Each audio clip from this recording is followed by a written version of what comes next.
সে VIP মর্যাদা না, সে আসলে গোপনে চলে গেছেন। ওই এক্সিট মানে হচ্ছে যে আমি যত দুর্নীতি করেছি, আমার সাংঘাতরা যত কোটি কোটি টাকা মেরেছে, দেশে বিদেশে পাচার করেছে, এগুলা নিয়ে তুমি কিছু বলতে পারবে না, তোমাদেরকে ক্ষমতা এনে দিচ্ছে। এই জাতীয় একটা এগ্রিমেন্ট তাদের মধ্যে হয়েছে বলে ফেব্রুয়ারি 2025-এ এটা বলা হয়। সে যদি আসে, তার ভিতরেও আতঙ্ক আছে। তো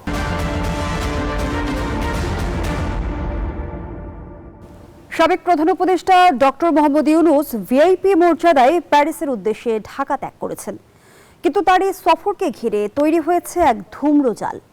প্রবীণ সাংবাদিক সালাউদ্দিন শোয়েব চৌধুরীর বিস্ফোরক দাবি, প্যারিস সফরে নাকি রাশিয়ার বিতর্কিত ওয়েগনার গ্রুপ এবং আয়ারল্যান্ডের আইরিশ রিপাবলিকান আর্মির মতো সশস্ত্র চক্রের সাথে যোগাযোগের মাধ্যমে বাংলাদেশের শীর্ষ নেতৃত্বকে মাইনাস করার এক মারাত্মক ব্লুপ্রিন্ট তৈরি হচ্ছে।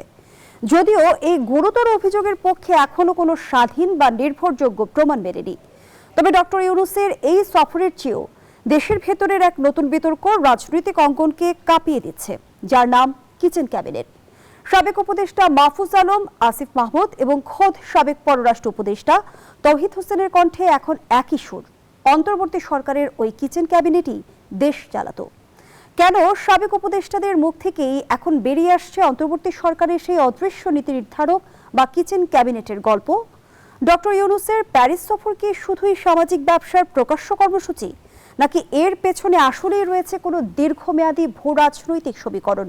মোটা দাগে এই বিষয়টি নিয়ে আজ আমরা আলোচনা করব। সেই সঙ্গে আমাদের আলোচনায় উঠে আসবে সমসাময়িক রাজনীতির উল্লেখযোগ্য বিষয়গুলো। দর্শক, আমি ফারনাজ জুই, সবাইকে আমন্ত্রণ জানিয়ে শুরু করছি নিউজ 24 এর নিয়মিত আয়োজন জনতন্ত্র গণতন্ত্র। নিবেদন করছে আড়াইসির স্টিল। আজকের আলোচনায় এগিয়ে নিতে স্টুডিওতে আছেন দুজন সম্মানিত অতিথি। চলুন একে একে পরিচিত হই। আছেন আনিস আলমগীর, সিনিয়র সাংবাদিক। সেই সঙ্গে আরও আছেন এম এ আজিজ, সিনিয়র সাংবাদিক। দুজনকেই স্বাগত জানাচ্ছি আজকের আলোচনায়। জনাব এম এ আজিজ, আপনাকে দিয়ে আলোচনাটা শুরু করি। যেমনটি বলছিলাম যে ডক্টর মোহাম্মদ ইউনূসের প্যারিস সফরকে ঘিরে কিন্তু রাজনৈতিক অঙ্গনে আমরা দেখছি ধূম্রজাল সৃষ্টি হয়েছে, এবং ঈদের আগে তড়িঘড়ি করে প্যারিসের উদ্দেশ্যে যাত্রা শুরু করা, যেই মুহূর্তে বাংলাদেশে কিচেন ক্যাবিনেটের আলোচনা এক ধরনের তোলপাড় সৃষ্টি হয়েছে, সবকিছু মিলিয়ে কিভাবে মূল্যায়ন করবেন? দেখেন, ওখানে যা কি করছে এটা তো আমাদের কাছে প্রমাণ নাই, তবে মাস মিডিয়ায় এটা নিয়ে কথা হচ্ছে। তিনি 27 তারিখে ভোর 7টার সময় টার্কিশ এয়ারলাইন্সে প্যারিসে চলে গেছেন। সে ভিআইপি মর্যাদা নয়, সে আসলে গোপনে চলে গেছেন। এটার উপরে তার সাথে তার এক বান্ধবী আছে। তো ওখানে গিয়ে শোনা যাচ্ছে আইরিশ রিপাবলিকান আর্মি, রাশিয়ান বাহিনী, তাদের সাথে আলোচনা হচ্ছে, বলা হচ্ছে। আমি তো দেখলাম যে ইউটিউবেও বলছে, আমি দেখলাম, শুনলাম। সুতরাং ওখানে তার সম্পর্কে ধারণাটা কেন তৈরি হয় তা নিয়ে তো কারো অ্যাসেসমেন্ট নাই। সে যে কী করবে তা তো বলা যায় না। দেশটাতে ফোকলা করে চলে গেছে সে।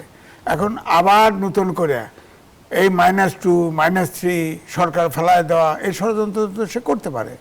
এই কারণে হয়তো প্যারিসে নিরাপদে যায়, ওখানে করতেছে। বাংলাদেশে তো তার পক্ষে একা হাঁটা সম্ভব না। সে ধরেন আপনার এসএসএফের, সে 1 বছরের জন্য এসএসএফের পাহারা আছে না তার, সে মানে 7টার সময় লুকায় গেল কেন কেউ জানলো না। কোনো ভিআইপি প্রোটোকল নেই, কিচ্ছু নেই। সে পালায় গেছে, পালায় গেল, গোপনে গেছে। তার সাথে তার এক বান্ধবী ছিল। এটি আলোচনা। সে কি পালিয়ে গেছে? এটা তো পালিয়েই যাওয়া। সে যাবে, সে প্রধান উপদেষ্টা ছিলেন, তিনি সরকার প্রধান ছিলেন, তিনি এসএসএফ তার এখনো পাহারা আছে 1 বছরের জন্য। তিনি ওখানে যাবেন, ভিআইপি মর্যাদায় যাবেন, জানাজানি করে যাবেন। অনেকেই তো, আমি যেটা শুনলাম যে সে খুব অনেকটা গোপনীয়তা ভাবে সে পার চলে গেছে। যদি কেউ আটকায়, তার ভিতরেও আতঙ্ক আছে। তো আতঙ্ক আছে, কারণ এই যে কিচেন ক্যাবিনেট আলোচনা হচ্ছে ইত্যাদি ইত্যাদি। সুতরাং এখানে সে অনেক খারাপ কিছু করতে পারে, কারণ সে যতটুকু কথা বলে না, কিন্তু তার মতো লোভী লোক আমার কাছে মনে হয় নাই। আমি কিন্তু বলেছি যে আমি একটা ছাগল, আমি তার পক্ষে টকশো করেছি, তার পক্ষে আমি লিখেছি, প্রমাণ আছে। কিন্তু আমি বুঝিনি, একমাত্র শেখ হাসিনা তাকে বুঝেছিল। আমি ছাগল, আমি বুঝতে পারিনি। আমি এই টকশোতে তার পক্ষে গিয়ে অনেক হ্যাকেল হয়েছি, কিন্তু লিখেছিও তার পক্ষে। তারপরেও আমি দেখলাম যে আমার কাছে মনে হয়েছে সে একটা জাতীয় সম্পদ। সে যদি আসে, সে নিজেও বলতো যে দেশে নানান রকম অর্থ সাহায্য ইত্যাদি ইত্যাদি আসবে, দেশটা আপনার সিঙ্গাপুর হয়ে যাবে, অমক হয়ে যাবে, ইত্যাদি ইত্যাদি। কিন্তু সে আসার পরে দেশটা একদম ফোকলা করে ফেলছে, তরুণ সমাজ ধ্বংস করে দিছে, তরুণদের কোনো আর সুযোগ নেই, তরুণদের শেষ, অর্থাৎ 3-4টে জেনারেশন সে শেষ করে দিছে। একটিবারের জন্য বলে নাই যে নেপালরা তরুণরা আন্দোলন করেছে, 25 বছরের একটা ছেলে প্রধানমন্ত্রী। হ্যাঁ, এখন তো ওইরকম যদি সে করতো, সে ক্ষমতার লিপসা না করে যদি নির্বাচন দিত, তাহলে আওয়ামী লীগের অবস্থা ঠিক নেপালের মতো হতো এবং তরুণরাই জিততো। এই তরুণদেরকে ব্যবহার করছে, মব করে, এই করে সেই করে করে মব তরুণদেরকে এত বিতর্কিত করে ফেলছে, এই তরুণদের আর কোনো সম্ভাবনা নেই। আবার আগামী আপনার 50 বছর এই তরুণরা আর কোনো আন্দোলন করতে পারবে না, এদের কেউ বিশ্বাস করবে না। তরুণদের কাহিনী তো অনেক শুনতেছি, আগেও শুনেছি, এখনো শুনছি। এই তরুণদেরকে একটা বার বলে নাই লেখাপড়া করো, বাবারা এটাও করো, সবসময় বলছে তোমরা উদ্যোক্তা হও। সে একজন কি ব্যবসায়ী, 2 নম্বরই ব্যবসায়ী, সবাই 2 নম্বরই ব্যবসায়ী ঢুকাইতে চায়। তার নামে দেখেন কত কিছু করছে। এই যে দিয়ে বাড়ি উত্তরা যান, অর্ধেক কিনে ফেলছে সে, কিন্তু তার ব্যক্তিগত নামে না, হয় গ্রামীণ ফোনের নামে, নাহলে ওই গ্রামীণ ব্যাংকের নামে, ইত্যাদি ইত্যাদি করছে। তো সুতরাং এখন সে বিদেশে গেছে, বিদেশে এখন তো যাওয়ার তার দরকার ছিল না, সে গেছে, যাওয়ার পরেও এত সকালে কেন গেল? সে আর একটু ভিআইপি মর্যাদা জানাজানি করে সে পেপার পত্রিকায় দিয়ে যাবে না? কোনো খবর নাই, হঠাৎ করে মাস মিডিয়ার মাধ্যমে আমরা শুনতেছি সে বিদেশে গেছে, এবং এও শুনতেছি ওখানে যা যা বৈঠক করতেছে। এই বৈঠককে সে ধ্বংসাত্মকও করতে পারে, নাও করতে পারে, প্রমাণটা আমাদের কাছে নাই। তবে যেটা শুনতেছি, সে কিন্তু যতই বলেন, আমার মনে হয় ক্ষমতার লোভ কিন্তু তার দারুণ দারুণ।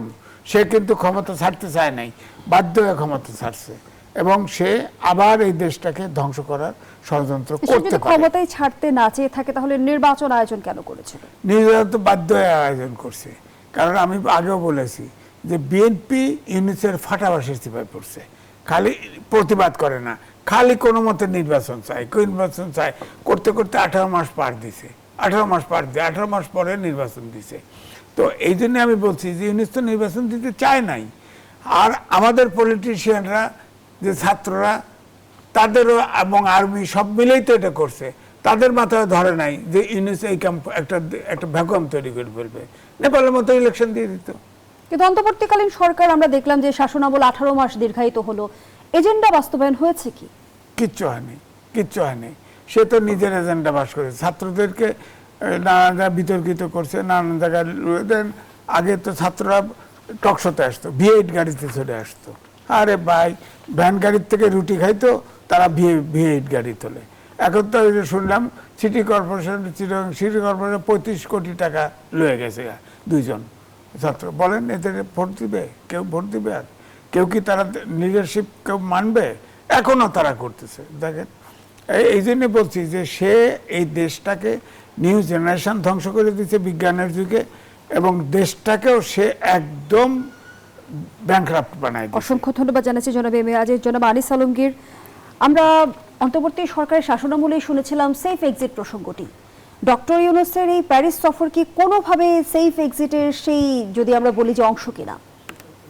না, আমার মনে হয় এটা একটা ভুল বোঝাবুঝি হচ্ছে, যে সে বাংলাদেশ হচ্ছে তার জন্য একটা সোনার হাঁস। এখান থেকেই তো নিয়ে খাবে, এখান থেকে তো কোটি কোটি টাকা সরকারে কোষাগারে সে দেয় না, যত দুর্নীতি, যত তার ব্যবসা, সবকিছু তো এখান থেকে সে সেফ এক্সিট নিয়ে কোথায় যাবে? কারণ এক্সিটের প্রশ্ন কখন আসে? যখন আপনি তার বিরুদ্ধে মামলা করবেন সে ধারণা করে। কিন্তু জনাব এম এ আজিজ যেমনটি বলছিল তিনি পালিয়েছেন, আসলেই কি তাই? আমার মনে হচ্ছে না উনি পালিয়েছেন। উনি ওইখানে কোনো ষড়যন্ত্র করতে গেছেন, বা ওনার তো বিদেশ ছাড়া ওনার বাঁচে না। যেমন দেখেন না আপনি, 14 মাসের শাসন এসে 14 বার বিদেশে গেছে, এবং বাপ টাকা খরচ করে ওর রাজকীয় করে বিমান ভাড়া করে যতগুলো লোক নিয়ে গেছে। তো এবার তো তার বান্ধবী ছাড়া, উনি যেটা বললেন, তার কথিত বান্ধবী ছাড়া আর কেউ কে গেছে আমি জানি না। বাট আমি মনে করি যে এটা তার পার্সোনাল সফর, আর কিছু ষড়যন্ত্র যেগুলো আভাস পাওয়া যাচ্ছে হইতে পারে, এটা আমি এখনো জানি না। কিন্তু এখনো পর্যন্ত প্রকাশ্যে যে নিউজগুলো আসছে, সেখানে প্যারিসের মেয়রের সাথে বৈঠক করেছিল আরেকজন ছোটখাটো একজন ক্রেডিট প্রোগ্রামে একটার সাথে দেখা হয়েছিল, যে এনজিও প্রোগ্রামে, এটা ফ্রান্সের এক মন্ত্রী ছিল, সেখানে তরুণীদের, আগামী প্রজন্ম, তরুণ নেতৃত্ব আসবে, তরুণীরাই দেবে, এই জাতীয় মানে বাকওয়াজ বক্তৃতা যেটা সে সবসময় দিয়ে আসে, ওই ধরনের একটা বাকওয়াজ বক্তৃতা দিয়েছে। আমি যতটুকু জানি সে 3 তারিখে চলে আসবে, 3 জুনে চলে আসতেছে। কারণ বাংলাদেশ ছেড়ে কেন যাবে? এই সরকার তো তাকে এমন কোনো বাধা দেয় নাই। এই সরকার তো এখন পর্যন্ত যেটা চালাচ্ছে সেটা ইউনূসের এক্সটেনশন হিসেবে চলতেছে।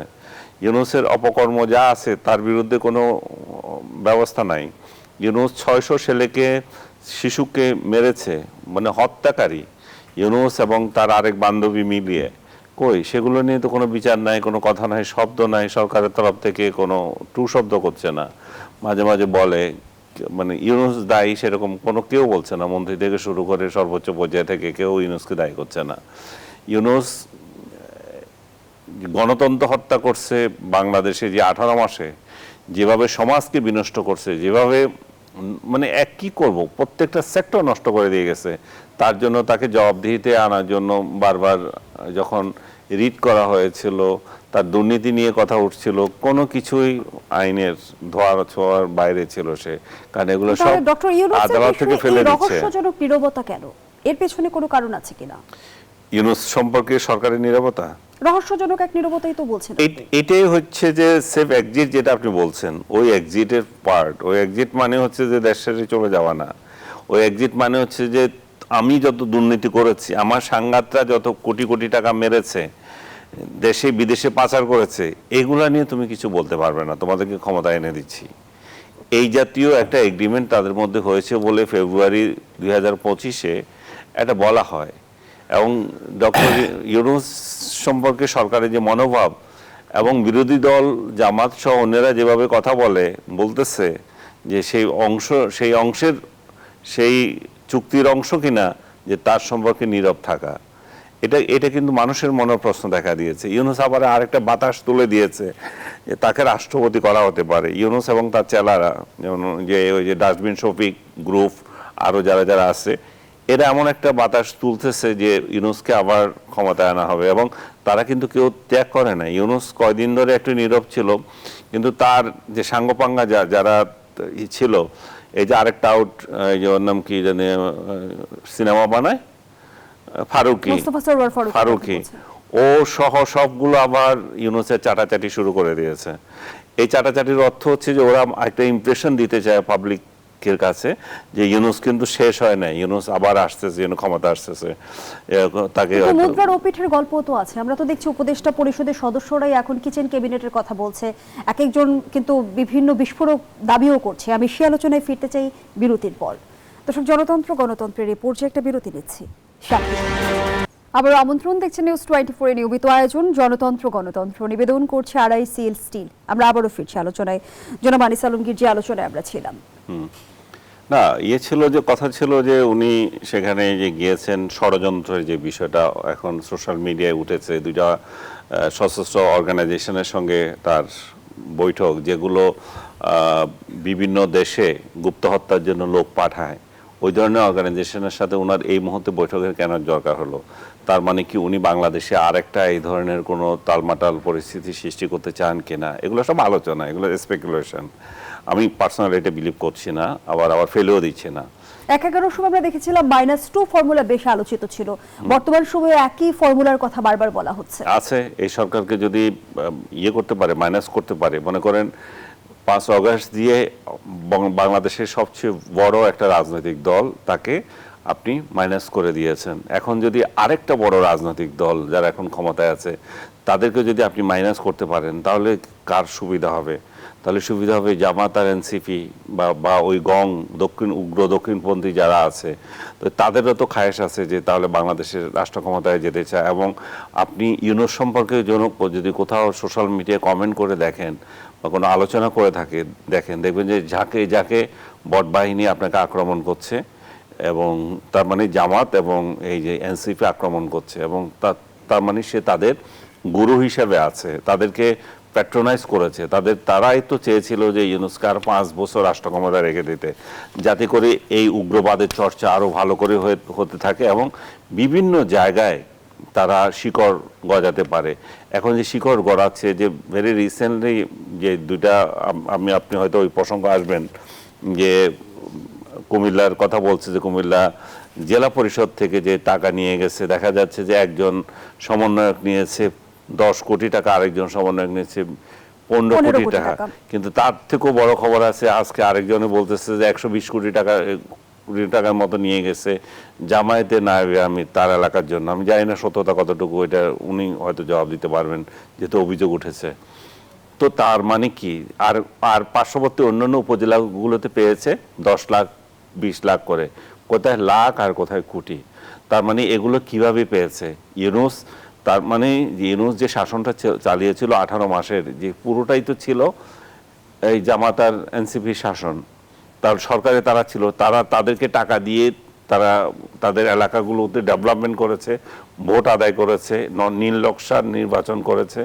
সো ইউনূসের পক্ষে অস্বাভাবিক কিছু নয়। সে যদি ক্ষমতার গন্ধ পায় তাহলে যে কোনো কিছু করতে পারে। মানে বাংলাদেশে আরো যদি কয়েক লক্ষ লোক মারতে হয় তাহলে ইউনূস সেটাও করতে আগ্রহী, তার কোনো ইয়ে নেই। সে গিয়েছে তার সুবিধা অনুযায়ী, আবার চলে আসবে। আমি জানি সে 3 তারিখে আসবে, এবং ওইখানে যে পালিয়ে আছে সেটা ঠিক না, ওইখানে বিভিন্ন কর্মসূচিতে অংশ নিচ্ছে। তবে গোপনে গিয়েছিল, এবং তার জন্য ওখানে প্যারিসে আওয়ামী লীগের লোকজন বা বাংলাদেশি অনেকেই আগ্রহ করে অপেক্ষা করছিল ডিম মারার জন্য। সে গোপনে আরেক দরজা দিয়ে চলে গেছে, তাদের সাথে দেখা হয় না। এবং কোন হোটেলে আছে এটা নিয়ে ধূম্রজাল ছিল। রাস্তা একটা ছবি আছে, সে আর তার কথিত বান্ধবী হেঁটে যাচ্ছে। এটা দেখে মনে হতে পারে যে প্যারিসে বোধহয় খুব নিরাপদে হেঁটে যাচ্ছে। না, এগুলো হচ্ছে সিম্বলিক। সেখানেও যদি সে নিরাপদে হাঁটতে চায়, যদি ঘুরতে চায়, ওখানে ডিম কিন্তু অপেক্ষা করছে। সো একটা আতঙ্কের মধ্যে আছে, এবং তার নিজস্ব প্রোগ্রামগুলো গোপনীয়তার সাথে করছে সে। এবং 2-1 জন লোকের সাথে মিটিং করার কথা বলেছে। এগুলো হতেই পারে, দক্ষিণপন্থী 2-4 জন লোক তো তার সমর্থনে থাকবে, এবং ওইখানেও আছে। তারা তো যারা বাংলাদেশকে অস্থিতিশীল করতে চায়, বাংলাদেশকে একটা উগ্র মৌলবাদী রাষ্ট্র বানাতে চায়, তাদেরও তো অংশ সেখানে তার সাথে যোগাযোগ করবে, এবং সেটা করেছেও তার সাথে। অসংখ্য ধন্যবাদ জানাচ্ছি জনাব আনিস আলমগীর। জনাব এম এ আজিজ, একদিকে অন্তর্বর্তীকালীন সরকার উপদেষ্টারা, সাবেক উপদেষ্টারা এখন অভিযোগ করছে যে 7 সদস্যের কিচেন ক্যাবিনেট অন্তর্বর্তী সরকারকে নিয়ন্ত্রণ করত। অন্যদিকে আমরা দেখছি একের পর এক বেরিয়ে আসছে জেলা পরিষদ থেকে আসিফ 15 এবং হাসনাতের 10 কোটি টাকা বরাদ্দ নেয়ার বিষয়টি। সেই সঙ্গে জনাব আনিস আলমগীর মাত্রই জানালেন যে 120 কোটি টাকা জামায়াতের নায়েবে আমির বরাদ্দ নিয়েছিল। তাহলে কি অন্তর্বর্তী শাসনামলে স্বেচ্ছাচারিতার রামরাজত্ব ছিল? না, দেখেন, অন্তর্বর্তীকালীন সরকারটা আলটিমেটলি জামাত এবং এনসিপির হয়ে গেছিল, এবং ইউনূস তাদের নেতা হয়ে গেছিল। আপনি খেয়াল করে দেখেন, এনসিপি সম্পর্কে ইলেকশন আগে বলেছিল সে যে অনেক তরুণ নির্বাচনে জিতবে, অনেকে মন্ত্রীও হবে, এটা বলছে না। এবং 2-1টা সিটে, জামাতের আমিরের সিট, তারপরে এনসিপির আহ্বায়কের সিট, এটির নিয়ে কিন্তু কনফিউশন আছে। অনেক জায়গায় যান, তাদের নাকি ভোট টোট কম ছিল, কিন্তু পাশ হয়ে গেছে। তো এই জন্য আমি বলি যে ডক্টর মোহাম্মদ ইউনূসকে প্রেডিক্ট করা আসলেই মুশকিল। ধরেন এই যে প্যারিসে গেছে, আনিস আলমগীর ভাই বললেন যে আপনি বলেন 7টার সময় সে একজন এখনো ভিআইপি, এখনো ভিভিআইপি, সে এসএসএফ এর সাক্ষী, সে তার খবর কোনো পত্রিকায় নাই, কোনো মাস মিডিয়ায় নাই। বিদেশে যা হাঁটতেছে তারপরে খবর আসছে, মাস মিডিয়ার মাধ্যমে আমরা জানতেছি। তো এটা গোপনে যাওয়া না, সোশ্যাল মিডিয়ায় এটা যাওয়া, গোপনে যাওয়া না, সে প্রকাশ্যে যায় নাই। এবং ওখানে এটা ঠিক যে ধরেন এই যে সব কথা বলা হচ্ছে, যে ধরেন যারা সশস্ত্র বাহিনীর লোকজন আছে, যারা গুপ্ত হত্যা করে, তাদের সাথে বৈঠক করেছে। যদিও আমাদের কাছে ডাইরেক্ট এরকম প্রমাণ নাই, কিন্তু তার পক্ষে সবই করা সম্ভব। মুশকিলটা হচ্ছে একটা রাষ্ট্রনায়ক বা রাষ্ট্রপ্রধান, সরকার প্রধান, তার সম্পর্কে মানুষের আস্থার বড় অভাব। তার সম্পর্কে কোনো আস্থা নাই, কারণ তিনি তার লাভের জন্য যা ইচ্ছে তাই করতে পারেন। এই হলো মানুষের ধারণা বাংলাদেশের।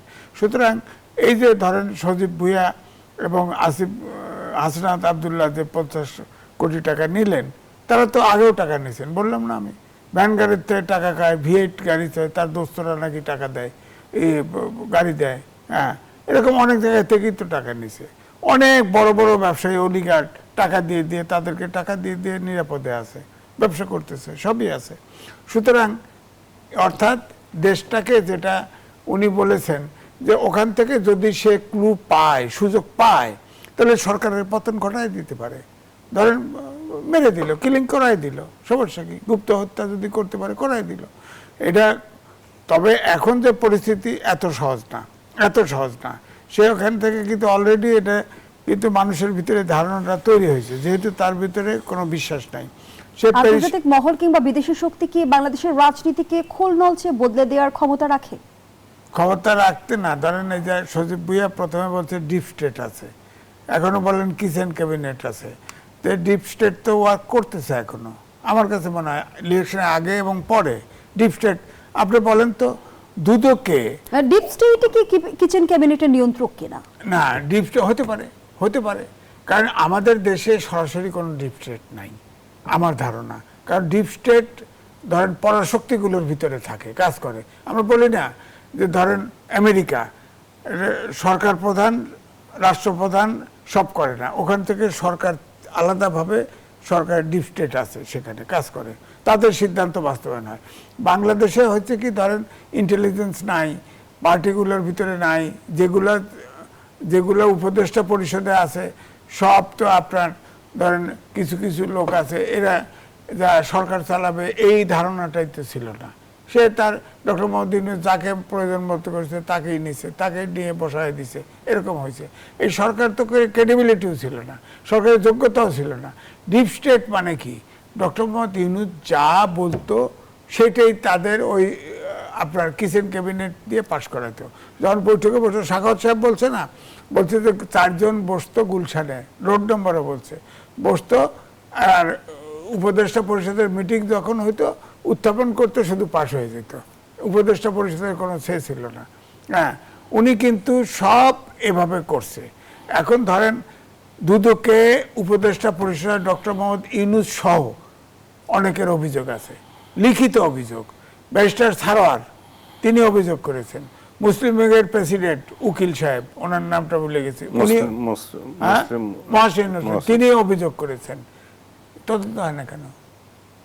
অন্তর্বর্তী সরকার তো আমরা দেখেছি রাষ্ট্র কাঠামোর আমূল পরিবর্তন করতে চেয়েছিল, রাষ্ট্র সংস্কারের স্বপ্ন দেখিয়েছিল। সেই অন্তর্বর্তী সরকারের ভেতরেই যদি অসঙ্গতি থাকে তাহলে আসলে সংস্কার প্রক্রিয়া আস্থা রাখবে কি জনগণ কিংবা রাজনৈতিক দলগুলো? আমি সে আলোচনায় ফিরবো। আবারও বিরতির সময় হয়েছে, বিরতি নিয়ে ফিরছি। দর্শক, জনতন্ত্র গণতন্ত্রের এই পর্যায়ে আবারও বিরতি নিচ্ছি, সাথেই থাকুন। আবারও আমন্ত্রণ, দেখছেন নিউজ 24 এর নিয়মিত আয়োজন জনতন্ত্র গণতন্ত্র, নিবেদন করছে আড়াই সিলস টিম। আমরা আবারও ফিরছি আলোচনায়। জনাব এম এ আজিজ, যে প্রশ্নটি রেখে বিরতিতে গিয়েছিলাম, যে অন্তর্বর্তী সরকার রাষ্ট্রের আমূল পরিবর্তন করতে চেয়েছে, রাষ্ট্র সংস্কারের স্বপ্ন দেখিয়েছে, সেই অন্তর্বর্তী শাসন আমলে যদি এত এত অসঙ্গতি থাকে তাহলে আসলে রাষ্ট্র সংস্কারের প্রক্রিয়া আস্থা রাখতে পারবে কি জনগণ? দেখেন, 133টা অধ্যাদেশ জারি করেছিল অন্তর্বর্তীকালীন সরকার।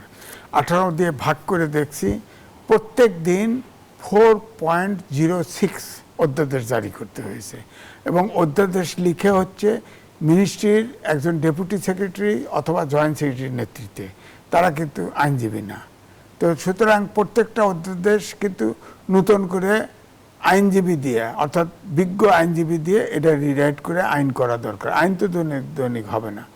তো এখন এই যে অধ্যাদেশ, ধরেন এই যে বর্তমান যে প্রেসিডেন্ট, তিনি তো কালের কণ্ঠেই ছাপা হয়েছে, অনেক অধ্যাদেশ তিনি জারিই করেন নাই, তিনি জানেনই না, তার নামে ঘোষণা হয়ে গেছে। কালের কণ্ঠে ছাপা হয়েছে না, তার সাক্ষাৎকার ছাপা হয়েছে।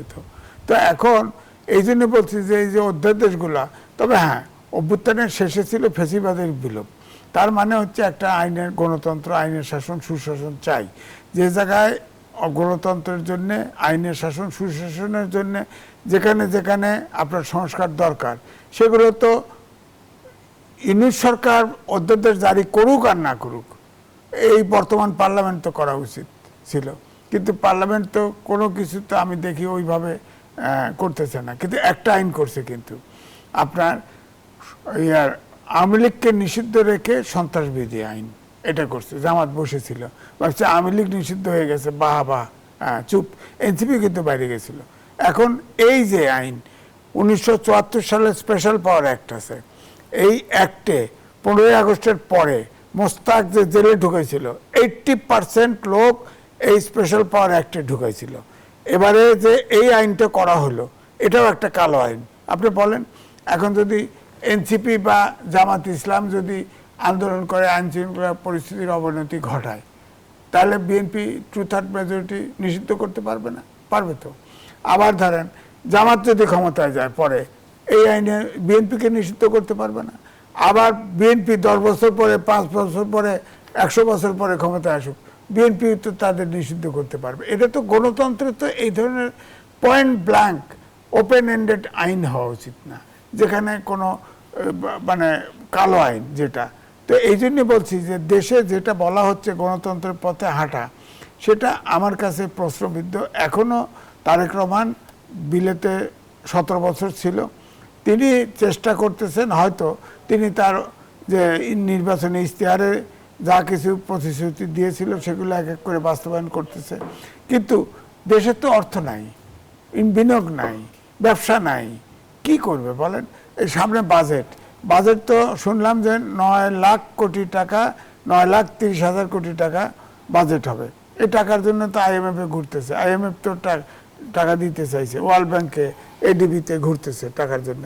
এই টাকা আগে তো 24 লাখ কোটি টাকা লোন করে রেখে গেছে ইউনুস, যে তাহলে ওই লোন শোধ করবে নাকি এই টাকা দিবে বলেন? এই যে বিদ্যুৎ ক্রাইসিস, লোডশেডিং হয়, হ্যাঁ, আদানির যে ইউনিট এটা বন্ধ হয়ে গেছে, তার অনেক টাকা বকেয়া, হ্যাঁ, ইউনিট সরকারও কিছু, এই সরকারও কিছু দিচ্ছে, কিন্তু আদানি তো পুরো বিদ্যুৎ দিচ্ছে না। তো এই জন্য সর্বসেক্টরের সমস্যা। ধরেন বিদেশে আমাদের প্রবাসী এখন 4র্থ শিল্প বিপ্লবে উচ্চ বিজ্ঞান সম্পন্ন শিক্ষা ব্যবস্থা, আমাদের দেশে শিক্ষার কোনো সংস্কার কমিশন হয়নি। হ্যাঁ, এখন তরুণরা শুধু এমপি হতে চায়, সোজা মন্ত্রী হতে চায়, তারা শিক্ষার ব্যাপারে কোনো আগ্রহ নাই। অর্থাৎ জাতিটাকে পুরোপুরি ইউনুস ধ্বংস করে দিয়েছে। রাষ্ট্রের সিস্টেমে যদি গলদ থাকে, তাহলে সেগুলো যদি আসলে পরিশুদ্ধ না হয়, নির্বাচিত সরকার কতটা স্বাধীনভাবে কাজ করতে পারবে? হ্যাঁ, দেখেন বিষয়টা হলো সারা দেশে 54 বছর দেশ স্বাধীন হয়েছে, 55 বছরে পড়ছে। আমরা কিন্তু জাতি গঠনের ব্যাপারে কোনো সরকার কিন্তু কোনো লক্ষ্য করে নাই জাতি গঠন। ধরেন বাংলাদেশে প্রায় 12 প্রকারের ইংরেজি, বাংলা, আলিয়া, কওমি মাদ্রাসা আছে। সবাইকে মাস্টার ডিগ্রি দেওয়া হয়, যার ফলে কোনো জাতীয় ইস্যুতে আমরা একমত হতে পারি না। আমরা কোনো জাতি, এটা তো বিপ্লব হয় না, অভ্যুত্থান তো বিপ্লব হয় নাই। আরে মাও সেতুং লেনিনও তো 2 যুগ লাগছে কালচারাল বিপ্লব করতে, মানুষের মনোজগৎ পরিবর্তন করতে। আমরা তো কোনো জাতি গঠন করি নাই। এখন তো জাতি গঠন করিনি, এখন যে জায়গায় হাত দেয় সেখানেই দুর্নীতি, সেখানেই স্বজনপ্রীতি। আপনি দেখেন কিভাবে দেশ ঠিক হবে? আমি তো, আমার মাথায় দেয় না। এই যে এআই চালু করছে বলেন, ট্রান্সপোর্ট সিস্টেম, ব্যাটারি চালিত রিক্সা চলে, কেউ তো একদিক থেকে ট্রাফিক ছেড়ে দিচ্ছে, আর একদিক দিয়ে আসতেছে। হ্যাঁ, এআই আছে, লন্ডনেও গেছে, লন্ডনে পরিবার সহ 10 দিন ছিলাম, দেখেছি এআই সব নিয়ন্ত্রণ করতেছে, কোনো লোক নাই। লন্ডনে এত পুরনো শহর, হ্যাঁ, সেখানে 2 তলার উপরে বাড়ি নেই। আমরা তো সব টাকা খায় সব 20 তলা 12 তলা পারমিশন দিয়ে দিয়েছি। এখন ওখানে যে গাড়ি চলতে হবে, 7% একটা আইডিয়াল শহরে কমপক্ষে 25% ফাঁকা জায়গা থাকতে হয়, আমাদের আসে 7%। তারা আবার ফুটপাথ দখল করে, এই সরকারের আমি শুনলাম যে ফুটপাথও নাকি আবার তাদেরও ট্যাক্সের আওতায় আনবে। তো মানুষ চলবে কোথায়? মানুষ থাকবে কোথায় বলেন? দেশটা চলবে কি? অসংখ্য ধন্যবাদ জানাচ্ছি জনাব এম এ আজিজ। জনাব আনিস আলমগীর, বাংলাদেশের রাজনীতিতে একদিকে আলোচনা ডিপ স্টেট, অন্যদিকে কিচেন ক্যাবিনেট, অন্যদিকে প্রশাসনিক সিন্ডিকেটের কথা আমরা বহুদিন ধরে শুনে এসেছি। এবার আমলাতন্ত্রের রাজনীতিতে প্রভাবের কথাও শোনা যায়। সব মিলিয়ে রাজনীতির চ্যালেঞ্জগুলো কি? রাজনীতির চ্যালেঞ্জগুলো রাষ্ট্রটা স্থিতিশীল করা, প্রথম সৌহার্দ্য আনা, এগুলো এখন রাজনীতির সবচেয়ে বড় দেশটা বিভক্ত হয়ে আছে। আপনি এই বিভক্ত সমাজ নিয়ে রাষ্ট্র চালাতে পারবেন না, রাষ্ট্রের অর্থনীতি থাকবে না। এই যে আজকে রাত 12টা থেকে আবার পেট্রোল, অকটেন, তারপরে আপনার কেরোসিনের দাম বেড়ে গেছে। এই কয়দিন আগে বাড়িয়েছিল 20 টাকা করে বাড়িয়েছিল, এখন আবার যদি আরো 5 টাকা বাড়াইছে, 25 টাকা করে বাড়ায় যায়। ডিজেলটা দাম বাড়ায় নাই, তো মানুষ তো নাবিশ্বাস উঠবে যে প্রত্যেকটা জিনিস আপনি দাম বাড়াচ্ছেন। এই যে রিক্সার উপরে এখন অটো রিক্সা যেগুলো ছিল, ব্যাটারি চালিত রিক্সা, এদের উপর কর দিতে হবে, এবং রাষ্ট্রের জন্য একটার পর একটা দুর্যোগ অপেক্ষা করছে সামনের দিনগুলোতে। এই দুর্যোগগুলো যদি সম্মিলিতভাবে মোকাবেলা না করা যায়, যদি একটা আরেকটাকে কিলানোর পরিস্থিতি নেই, একদম সহজভাবে বললে আওয়ামী লীগকে রাজনীতিতে মাইনাস করে এই যে নিজেরা দেশ এগিয়ে যাবে এই যে চিন্তা করে, রাজনৈতিক স্থিতিশীলতা যদি না থাকে তাহলে আপনার অর্থনৈতিক স্থিতিশীলতা থাকবে না। সেখানে বারবার হোঁচট খেতে হবে এবং বলবে যে আপনারা আওয়ামী লীগকে আনার জন্য কেন উদ্বিগ হয়ে গেছেন। আমরা আওয়ামী লীগকে আনার জন্য চাচ্ছি না, আমরা রাষ্ট্রের মধ্যে স্থিতিশীলতা চাই, রাজনৈতিক স্থিতিশীলতা চাই। এই যে একটা ঈদ গেল, অনেক লোক বাড়িতে গিয়ে ঈদ করতে পারে নাই, এই যে সংস্কৃতি, আপনি এই যে ক্ষোভ, এই যে বিক্ষোভ, যারা পারে না রাজনৈতিক প্রতিহিংসার জন্য হাজার হাজার লোক এখনো জেলে পড়ে আছে। আপনি এইভাবে সমাজকে বিভক্ত করে ইউনূস যেটা শিখিয়ে গিয়েছে, বারবার বলছি ইউনূসের একটা এক্সটেনশন, সেটাই যদি আপনি চালাতে চান তাহলে স্থিতিশীলতা কোথায় আসবে? তো জনাব আনিস আলম আপনি স্থিতিশীল তো হবে না। আওয়ামী লীগকে মাইনাস করার কথা বলছিলেন, এই আলোচনাটা রাজনৈতিক মহলে যেমন রয়েছে তেমনি আওয়ামী লীগ ফিরে আসার জন্য মানসিক ভাবে প্রস্তুত কিনা, কিংবা রিফাইন্ড আওয়ামী লীগের আলোচনাটা যে আমরা শুনেছি বিগত সময়ে, সেটির আমরা কোনো ভবিষ্যৎ দেখেছি কি? সেটা আওয়ামী লীগ জানে তারা কি করবে, কিন্তু আপনি তো একটা নিষেধাজ্ঞা তকমা লাগিয়ে দিয়েছেন। আপনি যখন একটা নিষেধাজ্ঞা লাগিয়ে দেন, যখন স্বাভাবিক চলাফেরায় বাধা দেন, তারা একটা মিছিল করলে আপনি ধরে নিয়ে যাচ্ছেন, তাদেরকে মুক্তি দিচ্ছেন না, এই যে পরিস্থিতিগুলো রয়ে গেছে, এখানে তো রিকনসিলিয়েশনের জায়গা নাই। এখানে তো একজন আরেকজনের প্রতিপক্ষ হয়ে আছে। তো একটা দেশের মধ্যে যদি পারস্পরিক প্রতিপক্ষ থাকে তাহলে সে দেশ তো আগাবে না। একটা দেশকে আপনি একটা পরিবার চিন্তা করেন না, একটা পরিবারের মধ্যে আপনি কিছু লোককে, অর্ধেক লোক বলবো না, সিংহভাগ লোককে আলাদা করে দিলেন। তোদের কোনো অধিকার নাই, তোদের কিছুই নাই, তোরা কেউ জেলে থাকবি, তোরা কথা বললে তোদেরকে পিটাবো। তো এই যে পরিস্থিতি যদি থাকে একটা পরিবারের মধ্যে, তাহলে সেই পরিবারটা যেরকম আগায় না, তাহলে রাষ্ট্রটাও সেরকম। রাষ্ট্রের মধ্যে আপনি তো এইগুলোকে দেশের বাইরে পাঠিয়ে দিতে পারছেন না। এই লোকগুলোকে জেলে আপনি কতদিন রাখবেন এবং অন্যায়ভাবে আপনি কিভাবে রাখবেন? সো আমি মনে করি যে বাংলাদেশের এই মুহূর্তে সবচেয়ে বড় যে সমস্যা সেটা হচ্ছে রাজনৈতিক স্থিতিশীলতার অভাব এবং রাজনৈতিক সহনশীলতা, ঐক্যের অভাব। এই ঐক্য যদি না হয় তাহলে একটা আন্ডারস্ট্যান্ডিং আসতে হবে ক্ষমতাসীন দলের সঙ্গে, ক্ষমতা বিচ্যুত যারা আছে তাদের সবার সঙ্গে। আন্ডারস্ট্যান্ডিংটা কার সাথে কার হবে? বিশেষ করে বিএনপির সঙ্গে আওয়ামী লীগের হতে হবে, কারণ আওয়ামী লীগ একটা বড় শক্তি। আপনি তার সাথে যদি আন্ডারস্ট্যান্ডিংয়ে না যান তাহলে এক ধরনের থ্রেটের মধ্যে থাকবে। এই থ্রেট আপনার আমার যে ডিপ স্টেটের কথা বলছেন, ডিপ স্টেট তখন আরো বেশি সুযোগ পাবে যে এগুলো খেলা। বিশেষ করে অদৃশ্য একটা শক্তি, দেশি বিদেশি মিলেই তো শক্তি ক্ষমতার কে কুক্ষিগত করার জন্য। তো সেই জায়গায় তাহলে তারা আরো খেলার সুযোগ পাবে। ইউনূসের মতো বাটপাররা বিদেশে দেশে বসে বসে আরো বাটপারি করতে পারবে। সো আর কারো কিছু কিছু বাটপার এদেশে বসে আছে, তারা দেশকে অস্থিতিশীল করার চেষ্টা করবে। জামাতের মতো প্রতিষ্ঠান ক্ষমতায় যাওয়ার জন্য আরেকটা অস্থিতিশীলতা তৈরি কিভাবে করা যায় সেটা চেষ্টা করবে।